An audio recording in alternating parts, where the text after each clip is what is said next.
ఏ పంట వేసినా మట్టి కొట్టుకుపోవడమే. ఉమ్మడి కర్నూలు జిల్లాలో రైతుల పరిస్థితి అత్యంత ఘోరంగా ఉంది.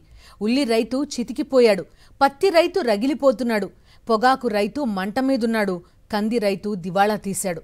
ముందు అనావృష్టి దెబ్బతీసింది, ఆ తర్వాత అతివృష్టి విరుచుకుపడింది. ప్రకృతి వైపరీత్యాన్ని మించి ప్రభుత్వ వైపరీత్యం రైతులను సంక్షోభంలోకి నెట్టేసింది. ఏ రైతుని కూటమి ప్రభుత్వం ఆదుకోవడం లేదు. కర్నూలు జిల్లాలో మెజారిటీ వ్యవసాయం వర్షాధారమే. మెట్ట ప్రాంతం కావడంతో వ్యవసాయం దైవాధీనమే. ఈ ఏడాది ముందుగా వర్షాభావంతో రైతులు అల్లాడిపోయారు. ఆ తరువాత ఒక్కసారిగా కుంభవృష్టి వానలు వచ్చి పంటలను ముంచెత్తాయి. అనావృష్టి అతివృష్టి నడుమ రైతు అడకత్తెరలో పోక చెక్కలా నలిగిపోయాడు. అన్ని పంటలు నష్టాల పాలయ్యాయని రైతులు భోరుమంటున్నారు. ఈ సంవత్సరము కొంతకాలము వర్షం లేక అల్లాడిపోయినాము. తర్వాత వర్షాలు ఎక్కువ పడి మేము చెడిపోయినాము. అక్కడి నుంచి పోతే పత్తులు పాయ, పొగాకులు వాయ, కంది వాయ, ఆల్ రౌండ్ పోయినాయి మావి. మాకు ఎవరు తెలిపాలో ఏం కథనో తెలియదు. ఇంతవరకు స్థానిక ఎమ్మెల్యే కానీ ఎంపీ వాళ్ళు కానీ రాలేదు. అవురా వీళ్ళు మెట్ట ప్రాంతం వాళ్ళు ఏ విధంగా బతుకుతారు, ఎట్లా ఇది అనేది ఎవరు మాకు సహకరించడం లేదు. పత్తి పంట సాగు చేయడానికి ఎకరాకు 50,000 నుంచి 60,000 రూపాయల దాకా ఖర్చవుతోంది. భారీ వర్షాలతో పంట దిగుబడి కారణంగా పడిపోయింది. వచ్చిన దిగుబడి అమ్మితే కూలీ ఖర్చులకు కూడా చాలడం లేదు. దీంతో రైతులు తీవ్రంగా నష్టపోయారు. తమను ఆదుకునే నాదుడే లేకపోయాడని వారు ఆవేదన వ్యక్తం చేస్తున్నారు. పత్తి పంట మీద మేము చాలా ఖర్చులు పెట్టినాము. పంట వేయకముందే ఎకరాకు 5,000 సేద్యం చేసినాము. ఇత్తనాలు 3,000 దాకా ఇత్తనాలు కొన్నాము. నాటేయడానికి 2,000 దాకా ఇచ్చాము. అటు నుంచి వచ్చి కలుపులకు 1,500 ఇచ్చాము ఎకరాకు. అలాగనే మందులు 2 మూటల నుంచి 3 మూటల మందు దాకా కూడా వేసాము.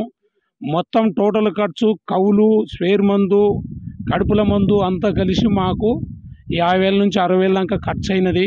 8 ఎకరాల పత్తిని సాగు చేసిన 4 లక్షల పెట్టుబడి పెడితే ఇంతవరకు 70,000 పత్తి అమ్ముకున్నా. ఇంకా వచ్చేది ఏమీ లేదు. ఈ ఏడాది ఉల్లి రైతు దివాళాయే తీశాడు. ప్రభుత్వం ఇస్తానన్న మద్దతు ధర ఇవ్వలేదు. పంటల నష్టం తీర్చడానికి పంటల బీమానూ లేదు. ఫలితంగా రైతు నిలువునా మునిగాడు. పొగాకు రైతులు నష్టాల్లోనే కూరుకుపోతున్నారు.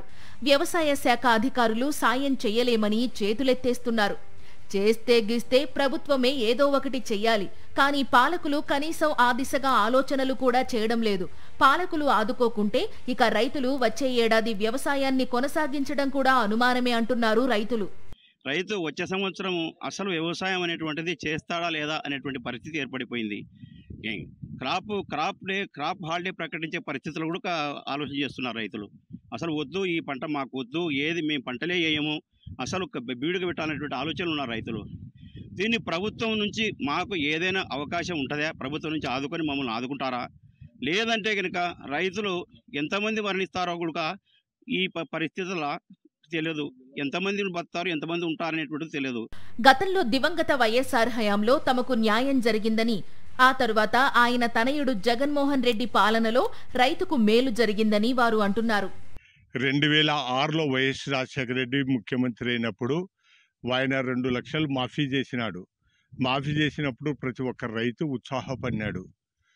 ఇంకా అప్పుడు పన్నేదే. ఇంతవరకు మేము ఎలాంటిగా నిధులు కానీ జమలు కానీ ఇది చేయలేదు.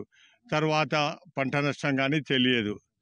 అక్కడి నుంచి పోతే జగన్మోహన్ రెడ్డి ముఖ్యమంత్రి అయినప్పుడు బీమా పథకం పెట్టి ఆ బీమా డబ్బులు రైతులకు ఇచ్చిన మహానుభావుడు ఆయన. ఈనాడు ఎవరు లేరు బ్రదర్. ఇంతవరకు ఎవరు సహకరించడం లేదు. కర్నూలు ఒక్కటే కాదు, రాష్ట్రమంతటా రైతుల పరిస్థితి దారుణంగానే ఉంది. పాలకులు ఆదుకుని తీరాలి, లేదంటే పరిస్థితి మరింత దిగజారే ప్రమాదం ఉంది.